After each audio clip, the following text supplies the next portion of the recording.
Good day mga ka-JT sa Kalam, at ito na nga po uli. Kami ay lalarga magkakapatid ni Manager number 1 at Manager number 2. Tinawagan na po ako ni Ate Janet, nakakaunin ko na raw po si Ate Monet sa kanyang bahay, at ito lumabas na po ako sa highway para kaunin na si Manager number 1. Si Manager number 1 na medyo nasa papuntang Kalamba po. Ayan, paglabas ko po ng highway dyan, medyo natutuwa po ako, walang traffic. Lunes Santo ngayong 2024. Nagkayakan po si Manager number 1 at Manager number 2 pumunta ng Lucena Peaceport. Pero bago kami pumunta ng Lucena Peaceport, meron po kami mga ibang dadaanan pa dyan. At ayan po yung sinasabi ko sa inyo, National Road ng Pansol. Shoutout kay Kuya, senyas pag may time, wag biglang papasok, alanganin. Ingat lang po tayo sa pagmamaneho, at kung kailangan nating unawain ang lahat ng nakakasalubong at nakakaano natin sa highway, unawain na lang po natin, lawakan natin ang pag-iisip po natin para hindi po tayo maaberya. At konting bagay, magbigay na lang po. Ayan, pagpasok na po ako ng subdivision manager number 1. At inaantay na po ako ni Ate Moni dyan sa bahay nila. At after ko po dyan makaliko, syempre, liliko ulit tayo dyan para makapunta sa mismong bahay niya. Ayan po ay sa may halang. Sa may alam po nitong lugar na to, di ko na po sasabihin. Tinantay na po ako dyan ni Ate Monet sa bahay niya. Medyo mainit po dyan, sobra, hindi na po kayanin ng aircon ng init ng panahon. At sana all naka-aircon. Ayan, papasok po ako ng subdivision dyan ni Major number 1 para sunduin at kunin yung mga ikakarga. At pagkaaliwa ko po dyan, syempre, ayun na po yung malapit na yung bahay. Nung kinawin ko na po siya, habang nasa loob siya, kinarga ko po muna dyan yung mga cooler na gagamitin para sa isdang bibili nila sa Lucena.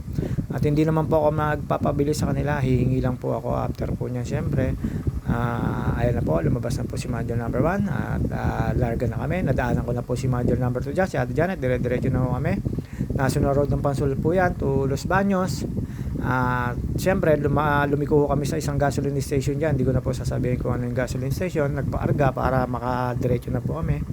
At ayun, dinaanan po namin ang Kalawan, Bae, Los Baños, San Pablo, Chaong, lahat po.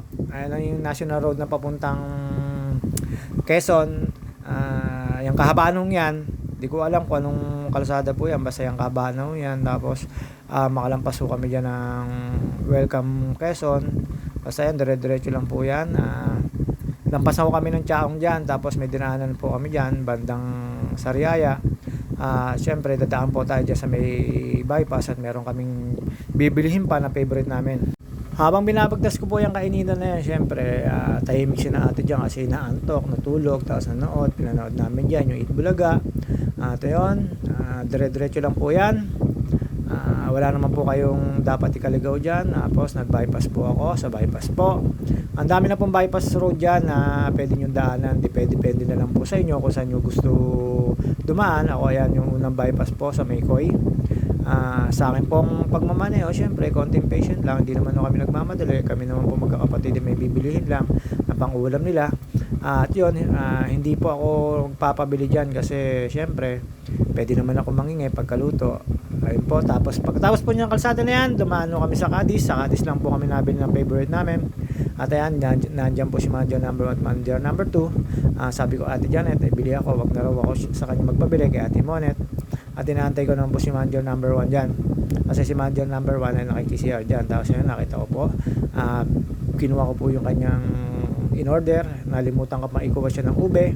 At ayan, si Manager number 1, siya po yung nagbayad ng aking pinang-uwing pandi makapuno at pandi ube. At napakasarap po niyan, sinasabi ko sa inyo, binakbakan po namin dyan yung bagong luto at napakasarap. Ayun, pinadagdagan pa ni ate. Tapos after po nun, dumaan ho kami sa Sariaya Church. Hindi naman po baring hindi kami dadaan dyan, syempre konting dasal-dasal lang. Tapos para safe sa pagmamaneho at sa lahat, lagi po kami nadaan sa mga simbahan na sinasabi sa kanya Ate Janet, idaan ko sa simbahan pag kami nakita ko, at lagi ko napipili katedral para malaki yung simbahan. At pagpasok namin dyan, ayun na po yung dalawa. Syempre alam niyo naman po kung anong ginagawa pagka nasa church. At after po namin magpunta dyan, Syempre umalis na ho kami at dumiretso na ho kami papuntang Lucena Fishport. At dyan sa Lucena Fishport, yan po yung bungad ng papuntang gate. Dalawa po yan, Lucena Port na sasakayan, mga pang cargo at mga pampambiyahe ng tao. At syempre po, dire-diretso lang po kami kasi Fishport ang punta namin. Hindi naman po kami aalis, mamimili lang po kami ng kanilang mauulam. At syempre, si JT Sakalam, pwede naman humingi sa kanila pagluto na. Ang hirap naman po kasi magkaliskis, malansa. Alam nyo na, maselan ako, maarte ako, may kaartehan din ako. At yan po, papasok na po kami dyan na Lucena Fishport mismo.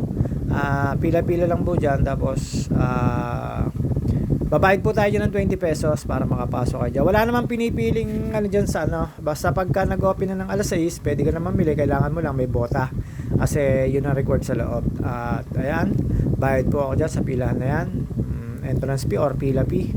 Basta meron ho kayo dyang babayaran sa gate na yan, 20 pesos ho. Tapos pwede na ho kayong pumila dyan. Tapos ang pila po dyan ay magbubukas ay alas 6 ng hapon. Kaya kung mapapaaga kayo ng dating dyan, wala pa ho kayo mabibili na sa loob mismo. At after po nyan, nagantay kami hanggang alas 6, ayun na po, open na para sa loob ng Fishport. Ayan, lakad-lakad lang po ako dyan. Nauna si na ate dyan sa pamimili. At ako taga Bitbit, wala kaming kasama, katatatlo lang kami. Wala yung isang pamangkin, si Troy, hindi sumama, umuwi daw. So ayan, siyempre ako magbibitbit yan. At after po nyan, magmekos-mekos ng dalawa. Ayan na, nakapamili na. At maya lang po, hindi naman po sila madaming bibilihin. Pambahay lang po ang kanilang bibilihin, kaya saglit lang po kami dyan pagkabili po nung gusto nila. At kilo-kilo lang po, ayun naman, pwede naman po dyan. Pambahay at pangulam, papayagan mo kayo mamili dyan. Didepende na lang po kayo kung sino yung pwede nyong bilihan. Pero malimit dyan, banyera, cooler. Pero meron naman po kayong malyados dyan, pakilo-kilo. Pagbibigyan naman po kayo ng ibang tindera dyan. Hindi naman po kayo mapapaya dyan. Sigurado may maiuwi kayo. At ayan, dami na hong nakaladlad. Medyo mainit lang yan, araw-araw pa kasi hindi ko alam kung bakit maaraw pa, alas 6 na yan. Madami na namimili dyan, mga ka-JT Sakalam. Lucena Fishport po yan. At after po namin mamili dyan, nagyakag na po si na ate na umuwi na. Nilagyan ko lang po ng yelo at ikinular yung pinamili nila. Bumili po ako ng 50 pesos na yelo dyan. Napakarami na po ng yelo na ibibigay sa inyo ng mga nagtitinda dyan. Ayan yung dalawa, si manager number 1, manager number 2. Kala mo talagang namimili, kilo lang naman ang binibili, pang-uwi lang nila, pang-ulam. At ayun, masaya na yung dalawang yan, nakagala na. Babos mga ka-JT Sakalam.